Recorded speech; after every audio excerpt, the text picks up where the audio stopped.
Arsenal managed to win the most boring game of Premier League history yesterday, and it gave us a little bit of an insight into the depth that is going to be provided the close of this season, at least, as we approach the run-in and the very important points that remain between now and May. We've got some other stuff to talk about too, and to do that, I'm joined by a very special guest. Let's talk about Arsenal.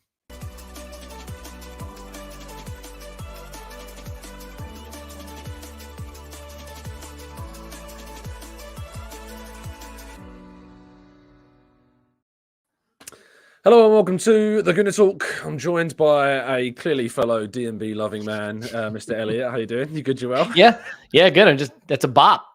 That's a bop. It is. It was genuinely universally hated when I first switched to it. Like the listeners did not appreciate, because we used to have Foals, which are a UK rocky type of band, which they enjoyed a lot more. But it's like one of those. I'm sure when you changed the not so recent, I think it was more than a year ago, you changed the Vision intro music. There was a little bit of pushback, right? To be fair, there's always pushback when you change the music. Yeah, always pushback. But I mean, you got to change it up every once in a while. Keep people guessing. Yeah. Indeed. Thankfully, what's not changing is the fantastic generosity that's continually shown by the Arsenal fan base. And that is the most professional segue. I like kudos to you, man. As someone who's tried and failed at those many times, that was brilliant. Well, it's not bad. It's daily practice at 8 a.m. every single morning is what that achieves, clearly. But yes, of course, we are going to be talking about Arsenal in the title race as well. And I'm very happy to be joined by Elliot from Arsenal Vision, for those that haven't realised, to do that with. But Elliot is also here for another reason, and a certainly more important reason, which is to talk about a very good cause, which has raised over the last few years an incredible amount of money, and we're aiming to do exactly the same. So Elliot, go for gold, mate.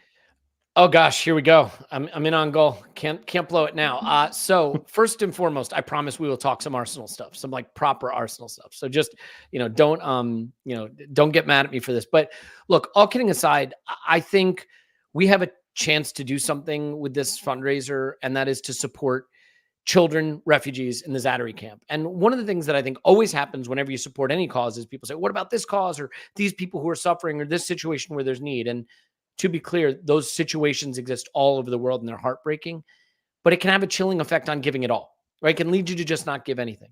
So we determined that we're going to back this cause because our club cares about it, because they've gone and made an impact there, and we have a chance to make an impact. I had a chance to go to the Zatari camp in Jordan last year. It's an 80,000 person refugee camp. More than 40,000 of those refugees are children whose only fault is that they were born in a war-torn country. They've lost family, they've lost friends, they've lost homes, they've lost the things that I take for granted with my kids, a stuffed animal, a pillow that was what they always used to sleep with. And now they're in a refugee camp where they face gender-based violence, child marriage, child labor.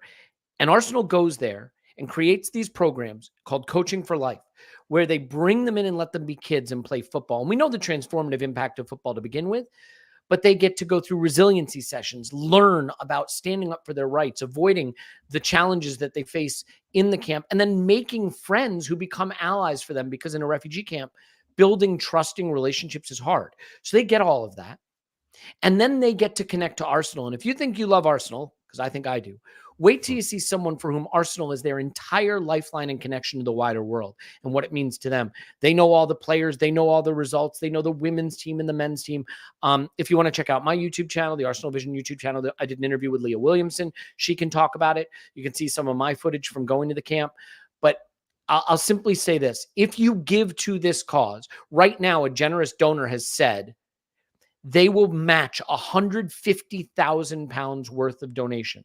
So if you give £1, you're giving 2. If you give 10, you're giving 20. And any donation enters you to win a VIP box ticket to the Bournemouth game, the second to last home game of the season. So if you give, even if it's £1, and only give obviously if you can, but if you can, we're going to do that drawing late April.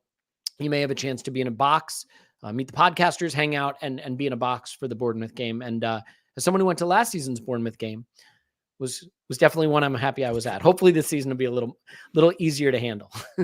Indeed, yeah. I was I was thinking about that game earlier in the day, and I realised when obviously you listening to you talk about this on the other Arsenal Vision shows that was the game. We may not be able to promise the same level of fireworks. To be honest, I don't think we I want the hope same not. level of fireworks in some I ways. don't want that. We will happily take another boring 2-0 like we saw yesterday against Luton, of course, in that game. But as Elliot points out, what is happening is an amazing thing every single year that Elliot and the Vision boys and Andrew, of course, who gets involved too, and helps to support this is brilliant. The numbers last year were staggering, and from myself working in and around Arsenal when I go to games, when I talk to people at the club, and have mentioned this as well, they are so appreciative of the community the Arsenal Vision has built. And obviously last season, you guys here at TGT were a big part of it as well, because we helped raise over £1,000. So it'd be great to see if we can do that again and more. So if you go to the link, as Elliot describes, down in the description, we're already over £50,000, which is amazing. And a third of the way to that target, of which can be trebled, of course, should we reach it. So please do go to the link down in today's video description and give anything you can, if you can, please. But as we promised, we're going to talk about Arsenal now. And I did mention the boring game that we witnessed. I don't like using that word, but to be honest, after all of the drama of what was perhaps the most controversial 0-0 in history, I was quite happy to just witness, with 5 changes made to the lineup that, of course, drew against City, to just witness quite a simple result that got us the 3 points that we needed. At a point in the season where this time last year, with 9 games to go, we started to drop points. We started to falter. And I think, Elliot, it was just with those changes made, nice to see an element of control and simplicity about the result. Yeah, I agree. I mean, look, last season we got criticized for being too emotional. This season we're criticized for being too boring. You just can't win, can you? Right. But like, all kidding aside, having the ability in the heat of the run-in to find a moment like this where you can take the temperature down and take the emotion down and get some rest for players and have a look at some players that maybe the manager wants to play a role in the run-in but needs to have confidence in. This ticked every box. I mean, the only box maybe you could have used ticking is the goal difference box, because I fear, as at time of doing this live stream, Liverpool haven't faced Sheffield United yet, and they could close the entire goal difference with that game. But aside from that, I think this was exactly what was needed in this moment, before the intensity of Bayern, after the intensity of City, a lull in the excitement. And, I think Rob Edwards said it best. Arsenal can play any type of game now, right? We can play a physical game. We can play a passing game. We can play an attacking game. We can play any type of game now. And that versatility, I think, is what makes us maybe the best team in the league. Absolutely. It's that ability to be malleable to any side that we come up against. I didn't necessarily, I was listening actually on the way to the Luton game, back to yourself and Clive talking about City.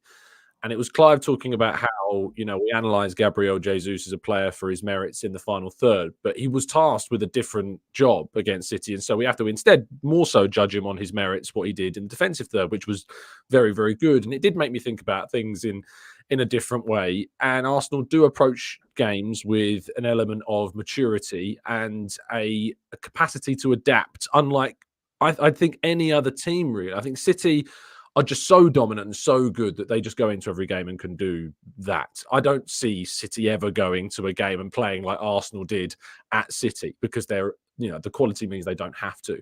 Arsenal are still, in some degrees, you would say, punching above their weight in this arena. Some regards, so they have to go and do that when they go and play against City. But I still, from my perspective, don't think that we went there with the intention of doing it to the degree that we did, and we had to adapt to what City did, which was play very, very well, actually, what City did. And to then switch out of that mode to play 2-3 days later, which is what we're going to have to do over the next 6 weeks, potentially longer, until the end of the season. The last week could be the final time we don't have a game midweek, should we progress past Bayern, of course, in the Champions League.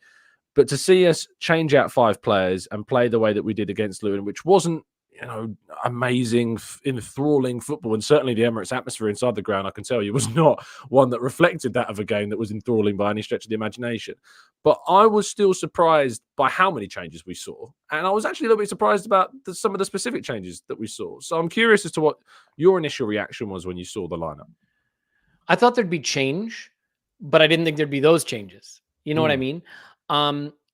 I think the thing that's always tricky when you make that volume of changes is it's not just that you're going from one level of player like Bukayo Saka to another level of player, with no disrespect intended, like Reece Nelson, but you're also changing the entire dynamic. I mean, if you think about it, the way we've been playing recently, especially with Kivior, Ben White's done more of the inverting. So we rock around to the right-hand side where we build play and create our overloads. Well, now he brings Zinchenko in. So now it's the left side that's inverting, and you're rocking around and creating overloads for Leo Trossard, right? And for Emil Smith-Rowe, which is very different. And then you have Thomas Partey cleaning up behind that side as opposed to Declan Rice. So the layer of protection is a little different. The pressing and ball winning is a little different. It's not just that you're changing the players, it's that you're changing the automatisms, right? The coordination. I think it speaks volumes to the quality of this team and the quality of Mikel's coaching that you can make those changes, disrupt the system that much, and still look like Arsenal. Maybe not at the absolute peak of our powers, but still look a lot like Arsenal. So I was surprised by the changes. I think a lot of it made sense. The one thing I was just slightly surprised about, I thought maybe it'd be a chance to see Jesus back at center forward, because I think Mikel's got a big decision to make about who's going to play center forward in the Champions League. And that's where Jesus has always just torn it up in that competition. So I thought maybe we'd get a look at him. But now with Kai on 9 yellows and worrying about that for the next 2 Premier League 8 fixtures. yellows, I think it is. Whatever it is, one more and he's suspended. So I think maybe it's 2 more. I'm pretty sure it's 2. One I had more. this He's one massive away. debate yesterday with like 3 other reporters about this. And I'm only not aggressively, but really coming back on this because I was like so determined to point out that it was like, no, we have 3 games until the threshold, and if he gets 2 more, that's it. So it's 2. Well, so let's see what Mikel himself said. Yes. On Kai receiving his 9th booking, quote, we have to be careful. Wrong. Hopefully he doesn't get booked anymore because of this. Okay, so if it is wrong, that makes me feel better. And kudos to you for knowing better than the person who interviewed Mikel and Mikel not being up to date. That sets my mind at ease. Doesn't change the fact, though, that I do wonder, I think Kai's done brilliantly, but I do wonder if we're going to see Mikel try to get a look at Jesus up front before the Bayern game. Absolutely. Yeah. Trust me, I was doubting myself the amount of times that people were turning around to me, because I wrote this piece about the fact that if he gets booked against Luton, Brighton and Villa, he misses 2 games, which is kind of a weird, not a fantasy, complete opposite, a nightmare if you suggest. But, this strange scenario. I think he's got 1 booking in his last 18 games before this one, and now he's managed to get a booking with 2 needed to, of course, find that suspension. Well, and to get one for diving is a bit of a shame, obviously, as well. What I will say is, let's hope Mikel knows what the actual number is, because we don't want him picking his lineup based on the wrong number. To your point, by the way, FBref website has him on 8 yellow cards. So I and the interviewer and Mikel stand corrected and bow to your superior knowledge. If there's anything to have superior knowledge about, can I have a frequency of yellow cards? Yes, I'll take that as my my mastermind specialist subject. But what we saw obviously was a team that we weren't necessarily threatened too much by Luton. They're a bereft side anyway. They're lacking, I think, 13 odd players that are also injured, and so Arteta clearly saw this as an opportunity to rotate. Bukayo Saka obviously wasn't in the squad whatsoever. From what I'm told, it's not serious. It's just a case of they just didn't think it was worth risking him in any capacity because he wasn't able to complete all the session from the day before, which is good. But Smith-Rowe obviously coming in. We saw Zinchenko play at left back, which was an interesting. I think he had one of those games where where he makes those mistakes that he makes. In nearly every single game, you find him lose the ball in a position of threat. And that then completely overshadows everything else, because that's all that people remember, is they remember those moments where he loses the ball. And are you okay? Something going on in the background? The dog is going nuts. Yeah, we got dogs everywhere, man. This place is now filled with clearly. them. But then you've got obviously the wide areas where we usually have Martinelli and we usually have Saka and such, free flowing attacking power. Instead, it's Trossard, who's a player I really have a lot of time for. And then Nelson playing on the right, which I think of the 2 areas to play Nelson, I prefer when he plays on the left more so than the right. And I think he's more of a left winger than a right winger. So it demonstrated the depth that we do have. It wasn't an amazing performance. But do you put that more down to the fact that there was such a frequency of changes as opposed to what the players and where they stand in our minds right now? Yeah. Again, I don't want to be repetitive, so I'll try to think of a way to say this differently. But I think anytime you make that much change, you make it difficult for any one of the individual players to excel because they're not slotting into a seamless integration environment. They're slotting into a revised environment in terms of the patterns of play and the automatisms.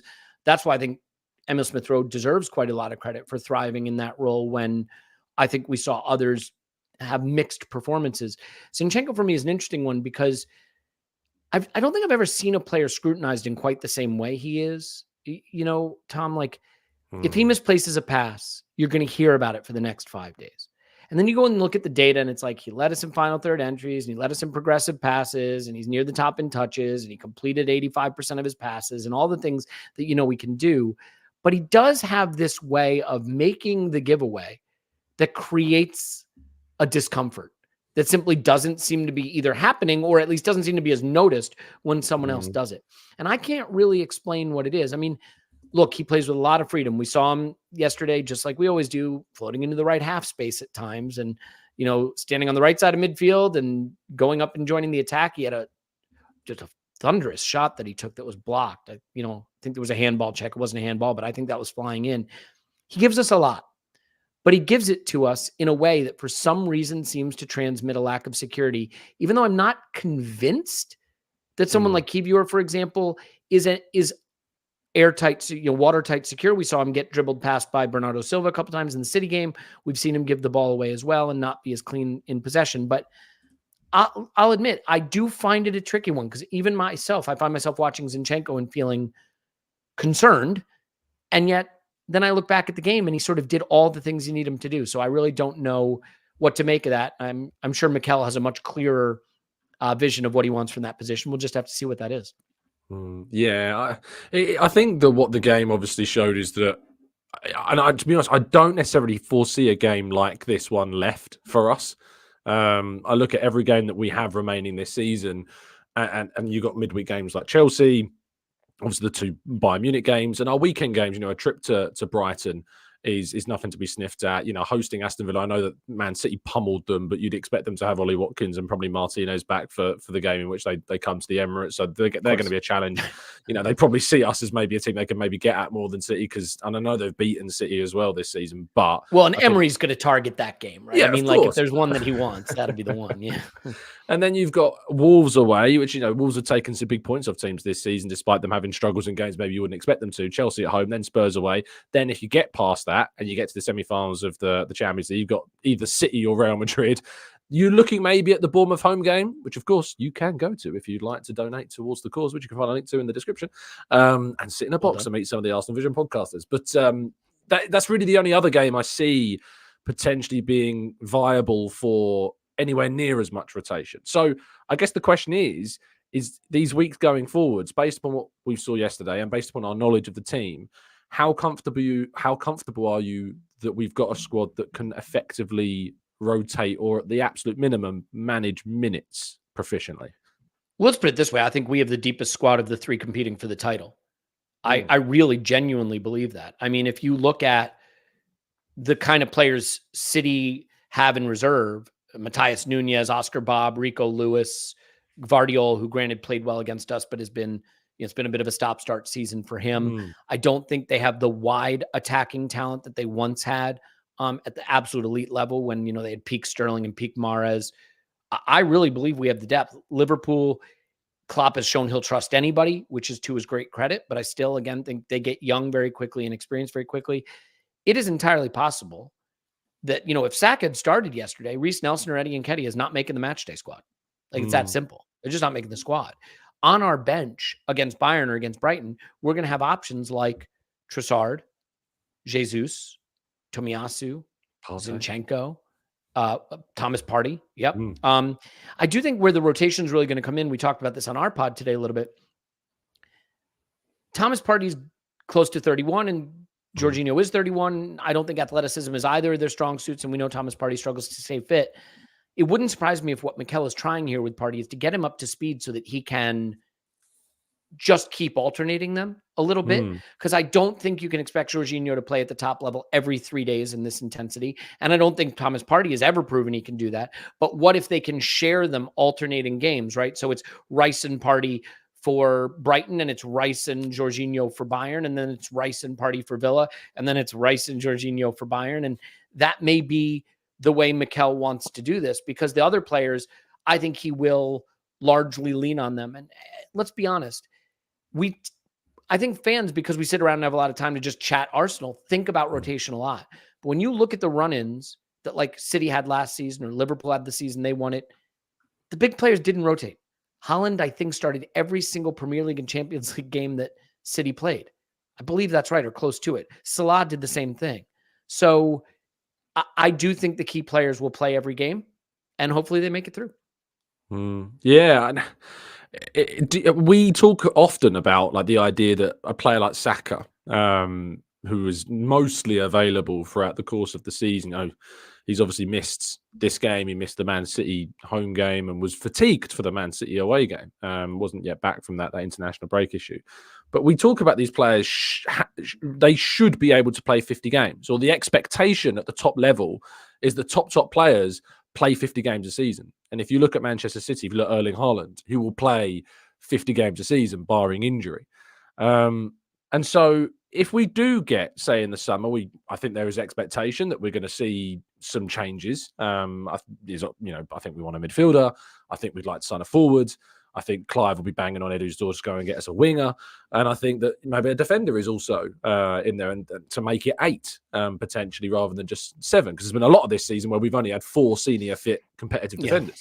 So I think that 8th defender is important, and potentially a goalkeeper if Ramsdale moves on as well. So how do you get into this space where the expectation is that the top players in the game should be expected to play 50 matches, but you've then got to sell a project to potentially incoming players that you're coming into a squad? I mean, I'm seeing links with Rodrigo, for instance, at Real Madrid, who the argument is if they sign Mbappe and they sign some other players, where is he going to play? Well, you've then got to say, well, if Arsenal are going to sign a player like Rodrigo, you've got to break Martinelli and Saka out of this. So how do you then convince a player like that to come into the team? I think we think that's harder than it is if you're at the top of the game and you're competing for the biggest trophies. I think if you have a chance to go play for a team that was in a Champions League final or semifinal, and for a team that went down to the last day for the Premier League in the last couple of seasons and is one of the big clubs on the planet, I think players back themselves. What you don't want is the Cedric type signing, the guy at the end of his career who's content to take a decent wage and be the backup. What you do want is a Trossard who backs himself to go make an impact and maybe take someone's shirt.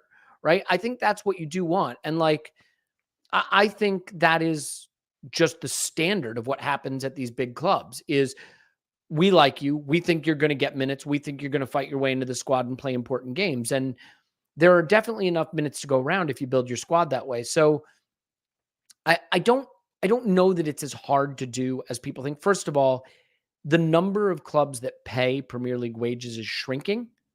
So if you say to a player, hey, come to Arsenal, live in London, compete for the Champions League, compete for the Premier League at one of the big clubs in the world, and make a wage that maybe no other club that's in for that player can pay, I don't think it's that hard, because the only clubs that are going to pay that wage are, City, Chelsea, United, Liverpool, Bayern, Barca, Real. That's about it. So yeah, if those other clubs are in for them, they're probably competing for their minutes there anyway. So I understand the theory that it's hard to get a player to buy into that, but I actually think players will back themselves if they're good enough. And you want more of those kind of players who will fight their way in than you want the players who are content to see themselves as a sub. Yeah, I guess it's this preconception that we've had built up over a long time as Arsenal fans that, we wonder sometimes why a player will go to a Manchester City when minutes aren't necessarily guaranteed. Like Gvardiol goes there despite the fact that they've got Diaz and they've got Ake, and they've got Stones, and you're thinking, well, where is Akanji? Of course, as well, can play across the back four. You're thinking, where is he going to play?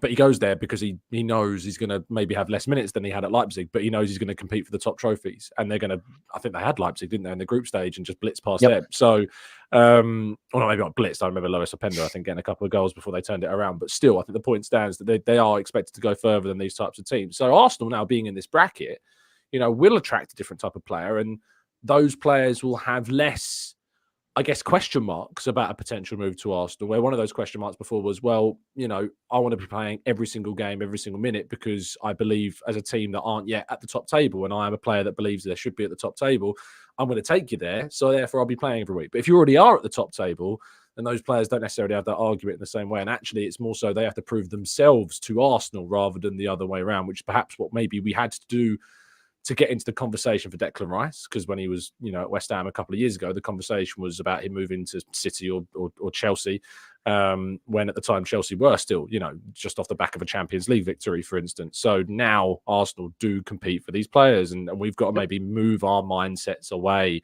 from thinking about the Arsenal of old and the differences now. In terms of where I've already kind of touched upon it in terms of the eighth defender is kind of potentially an area where I think we could strengthen. I think a lot of people do as well. But where do you foresee this squad still adapting and changing? I've mentioned Rodrigo. Feel free to go nuts with names because people love that shit. But how do you feel about names and areas that will be upgraded so that the depth next season takes Arsenal from a side that I'd still categorize as somewhat punching above their weight a little bit, to a team that are certainly on an even keel with City and the like? You get these windows where certain positions, there's elite quality available in certain positions and not others. I think this window to me looks like a bad summer window for striker. I don't see a player I'd necessarily want to push the boat out for. Now, with one exception. If you can get Alexander Isak, you do whatever you can. I really believe that. We did a scout. So over on our Patreon, we do scouting videos, and it's not like YouTube comps. We go into the Y Scout scouting dashboard. We put it up on the screen. We look at it together. We break down all the film. Isak just looks brilliant. Now, you're going to get injury risk with Isak, and that would be the downside. And I don't know that Newcastle would sell. But if we're going for a striker, that's the one I'd go for. Gyökeres, we did the scouting video on him. I like him, but I think those Portuguese clubs don't sell cheap, do they? And I think he's going to go for more than maybe the player he is. I think he carries the ball well. He's lethal with his finishing. The people that analyze advanced metrics and look at the data have big questions around him. And I just think there's enough question marks around that I don't know that I'd want to go as big on that.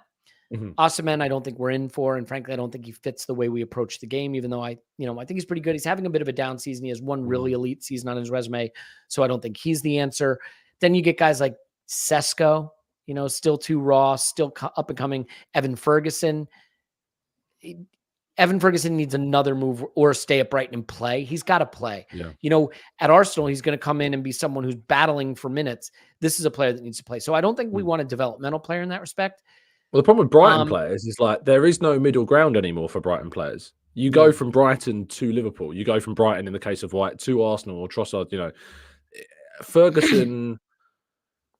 Ferguson is one of those, for me, he's one of the hyped kids that is a pretender that hasn't yet delivered to, I think, justify the hype that we get for him yet. Yeah, no, I look, the only absolutely elite striker that might move this summer, other than Mbappe, is Isak. And if you can get Isak, you do anything you can to get him. He's an Henry regen, and he's just fantastic. And I'd do anything to get that player at Arsenal. We wanted him previously. We were linked to. I'd probably go that far for him. I think he's worth it. The challenge there is whether you think the injury issues are worth staying away. To that extent, because I don't know that striker is the position to do, because he's actually the only one I would do, and I don't think he's going to be available. I think the way to go this summer is go with a wide forward. Go into next season where Kai plus Jesus is your striker core, plus maybe Martinelli can play in that position. You see what you got. And you go with a wide forward. I think Nico Williams is a really interesting name that a lot of people like a lot at Athletic Club. And that's a player that if he moves, I would be in for. The one that you can fall in love with easy is Pedro Neto. But if you're worried about Isak's injury record, I think Neto's is too substantial to go for. So I like the idea of maybe going for wide forward instead. I think Nico Williams would be the one to do, and I think you can get him reasonable. I think he's got a release clause that is Neto, reasonable. Yeah. Sorry, really? Nico Williams. Oh, Nico sorry, Williams. Williams. Yes, Yeah, 50 yeah, million euros, so about 42 million pounds, as far as I'm aware. yeah, Yeah. yeah. So I think Nico Williams would be just a really smart piece of business if he'll move, and that Mm. would be one you go get. Pedro Neto would be one that you just have to trust the medical team know what they're doing. If you're going to go absolutely huge on striker, I'd do it for Isak if he can move, and that's kind of where I'd be looking. Yeah, like Gyökeres for me is a player that I like a lot, that I've watched a I do lot too. now this year. And I absolutely understand the reservations because there is a lot of context with him, the league he plays in, the fact he'll be 26 at the start of next season, which for some people is still too old. I don't. I personally think it's a great age to buy a striker out. I think you're going into some of the best years of your career. And I think that his career trajectory has shown that as the level steps up, he steps up. Yeah. And I think that's a really good trait to have as a centre forward. Can I There throw is one thing questions. in there, just Tom, Yeah, about him of course. to keep in mind?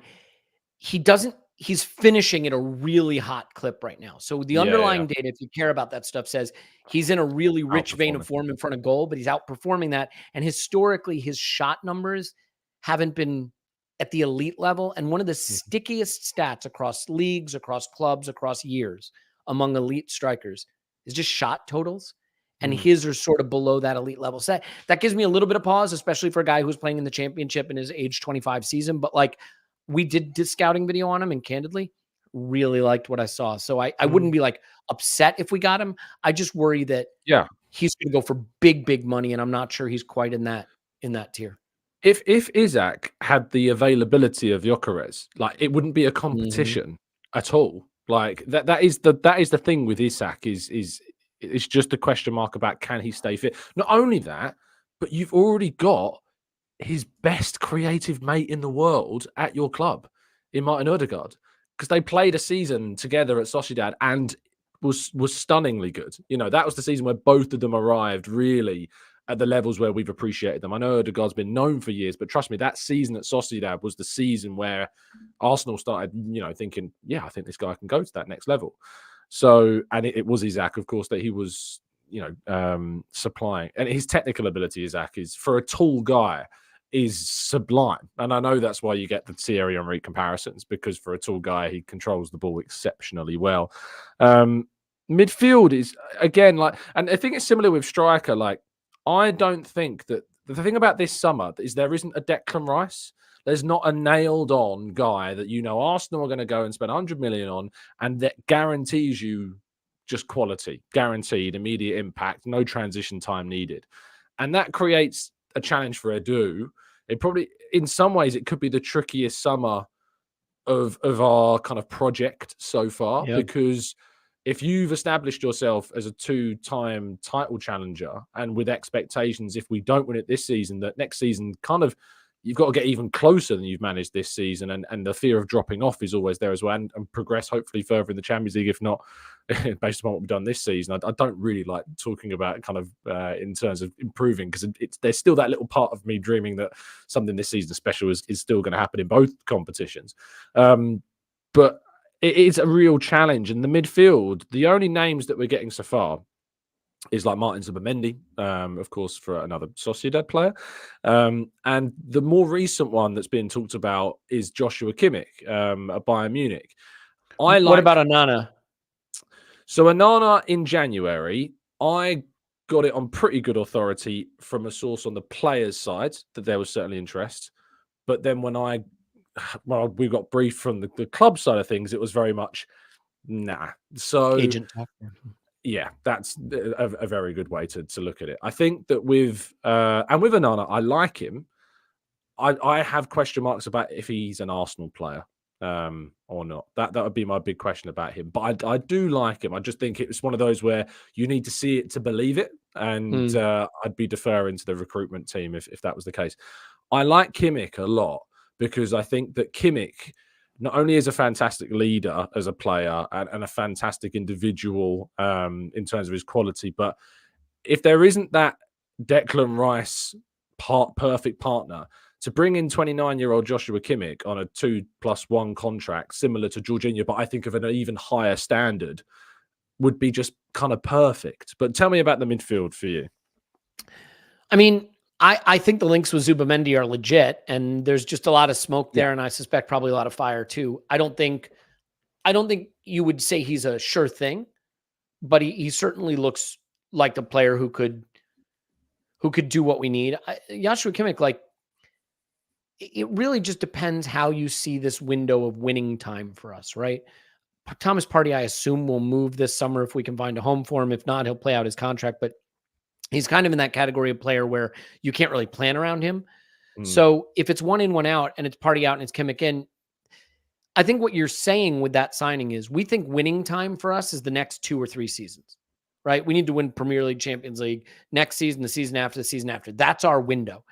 Once upon a time, I would have hated the idea of buying a player in that age range with this cluster of players. But as this cluster of players is moving into their prime and into their winning period, I don't hate it if you think he's exactly what we need for 2 seasons. Like, I don't hate it. Obviously, I'd rather we go find someone moving into their prime to play in that position and be the answer a little longer term and potentially even be improving. So maybe that's Zubamendi. There's a lot of suggestion that Bruno Guimaraes is going to leave Newcastle, and we know that Arsenal had been interested before he went to Newcastle.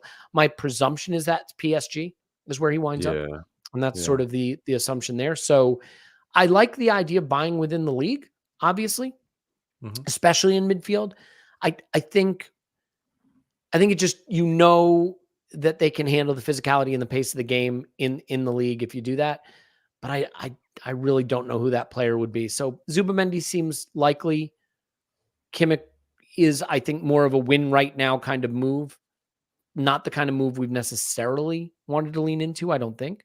And then, Onana, I would take him. I actually think I would take him, but if it's not happening, it's not happening. I don't really know much about it, so. Yeah, I'd be surprised if we did, based upon. But that's January. Things can change. Within 6 months, they could be convinced by him all of a sudden, and there could be more to it. We've touched upon wingers. The last area is defenders, and I go back and forth with Clive about this argument because I felt convinced that it was the right, especially with Cedric leaving. I know that Cedric shouldn't infer anything really, but with Cedric gone, at right back, you have Ben White and Timber, you'd imagine. And then at right-sided centre-back, you've got Saliba. And then I know Tomiyasu kind of comes into the conversation as well, but I kind of look at Tomiyasu in Arteta's mind as more on the left side a little bit more now than the right side. And I know he's versatile enough to play any of those positions, but I still think that, for me, that right-hand side, if Zinchenko is still here as well, which could also be another question mark, do we need something else on the right to bring us depth there, or do you lean into what Clive keeps telling me about, is that he'd like us to go from I think it was Gutierrez is the name that he's talked about with me, from Girona on loan from Real Madrid, is more of a traditional left back, which ironically will get some fans asking about Kieran Tierney again, I think, ironically. But yeah, what do you think? So this is where I want to be careful, right? Because I am not a scour the YouTubes, know all the players, especially in defense kind of guy. So naming names is hard. I mean, Jarell Hato, I guess, was a name that we've been linked with, and everybody seems to think he's a really bright young talent at Ajax, right? So I think if that's the one, then that's the one. I look at it this way. The defensive group is Timber, Kivior, Zinchenko, Tomiyasu, White, Saliba, Gabriel. That's not a bad group. I don't know, though, that I would want to invest in a pure touchline style fullback, because that player's then what do they do? If you're down a player, you need someone to come in. That's more of a horses for courses type player, right? A situational player, use them in certain situations, certain types of games. I think you want everyone in the defensive group to be someone you're comfortable just bringing in if they need to play.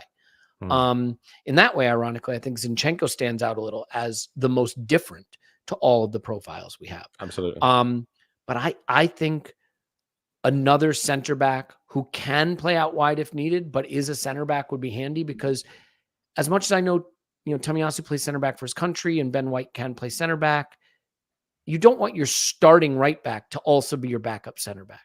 You know what I mean? That's not how you want to structure it. Like, in a way, right before we got Kai playing 9, our starting center forward, Jesus, was also our backup right winger, right?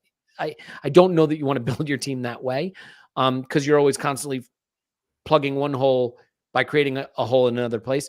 I think getting a center back, Diamande is a name that I've heard, but like I think getting a center back is the way to go. Someone who is there and can compete, and Saliba doesn't start some games or Gabriel doesn't start, whichever side they can play on. Right now, it feels to me like Gabriel and Saliba have to play 38 games a season, and you don't want to be in that situation. So I think center back for me over like a touchline winger style fullback who plays only situationally. Yeah, I'm in absolute agreement. Like, at the end of the day, he doesn't look like it, but Gabriel has had an issue that he plays with, and that obviously came to the fore in the last international break, and they used that to give him a time of rest. I was actually quite surprised that he started yesterday. I thought they might use that game as a little bit of another chance to rest him, because you've got Tomiyasu, back now, for instance, who could have perhaps played there. And I know Kivior was fully rested after playing a lot of minutes for Poland and then starting the game against City also. So I was surprised to see Gabriel play. But yeah, I think that there is an opportunity that we might see that in the future. That was the last part of the team I wanted to look at. So fortunately, it brings us to a close, which is sad, but of course, always a pleasure to talk with you, Elliot. And the chat box has been very, very kind toward you throughout. They're very much fans of your stuff and the Vision as well. But for those that aren't aware of who you are and what you do, tell people where they can find you and what you're going to be up to. Yeah, I do a podcast called the Arsenal Vision Podcast. I host it, but far more intelligent people come on it and talk. You may know Clive Palmer, been on the Overlap recently. You may have heard him on the Arscast, but he's part of our podcast. Tim Stillman, Paul Cassidy. We all do the pod together, all good friends, and just really enjoy talking about Arsenal together. We do some live events from time to time. We have one coming up in Chicago, one that you did in the past. We have one coming up in London in May. We have a Patreon where we do like 5 extra things a week, just really try to get a lot of good content out for people. And last, certainly not least, every April, we do a fundraiser for the Arsenal Foundation. We're doing it now. If you could give, we'd appreciate it. And if you do, you're entered to win a box seat to the Bournemouth game in May, the second to last home game of the season. There you go. Go to the link down in the description. It will be available on, of course, YouTube, but also on our audio platforms as well. For you to go and do that, please do support. Anything you give, hopefully, will be doubled when inevitably, I say, reaches that £150,000 target, which is certainly, if you saw what happened last year, very much within our grasp. So do go and help out and give if you can. Elliot, massive thank you once again. Really appreciate it. Always an absolute pleasure to chat with you. And I look forward to the next podcast on The Vision. Thank you, everyone, for listening and catching up. If you are not watching us live, I'll be back with you, of course, bright and early tomorrow morning, giving you all the latest breakdown and updates regarding the club as we look ahead to the next game, which is just in another day's time. It'll be tomorrow, which is the state of the season. Every single time we do another show, it feels like there's 2 days and then it's another game, because that is the reality of challenging at the very top. Tottenham wouldn't know about that, but we now certainly do. Thank you for listening. Have a fantastic day, morning, afternoon, wherever you happen to be in the world. And as always, up the Arsenal.